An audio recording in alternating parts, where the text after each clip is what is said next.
سورہ یوسف مکی ہے. جب بھی ہم کہتے ہیں یہ سورت مکی ہے تو اس سے مراد ہے ہجرت سے پہلے نازل ہوئی. قرآن پاک کی ترتیب کے اعتبار سے اس کا نمبر 12 ہے اور نزول کے اعتبار سے اس کا نمبر 53 ہے، 53 ہے. اس میں 111 آیتیں اور 12 رکوع ہیں. اس سورہ مبارکہ کو سورہ یوسف اس لیے کہتے ہیں کہ اس میں حضرت یوسف علیہ السلام کا واقعہ بیان کیا گیا. پورے قرآن میں یہ وہ واحد واقعہ ہے جو شروع سے لے کر آخر تک بالترتیب ہے. قرآن پاک میں انبیاء کے کئی واقعات بیان کیے گئے، لیکن موقع مناسبت سے کہیں واقعے کا ایک جز ہے، دوسرے مقام پر واقعے کا دوسرا جز ہے. لیکن یہ پوری صورت میں حضرت یوسف علیہ السلام کا واقعہ شروع سے لے کر آخر تک بالترتیب ہے.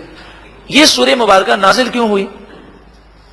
یہودیوں نے مشرکین مکہ کو یہ سکھایا اور کہا کہ دیکھو نبی اکرم صلی اللہ علیہ وآلہ وسلم کے پاس جاؤ اور ان سے یہ سوال کرو کہ جب حضرت ابراہیم علیہ السلام، حضرت اسحاق علیہ السلام، حضرت یعقوب علیہ السلام کا مسکن تو فلسطین اور شام کی سرزمین ہے، تو پھر بنی اسرائیل جو یعقوب علیہ السلام کی اولاد ہیں یہ مصر کیسے آ گئے؟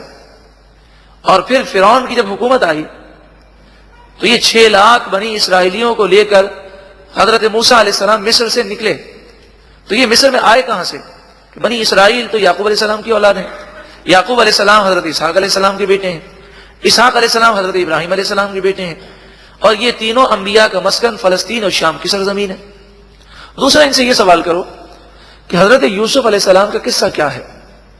یہ سوال یہودیوں نے مشرکین کو سکھایا اور انہوں نے آ کر نبی اکرم صلی اللہ علیہ وآلہ وسلم سے سوال کیا، تو اس کے جواب میں یہ سورہ مبارکہ نازل ہوئی.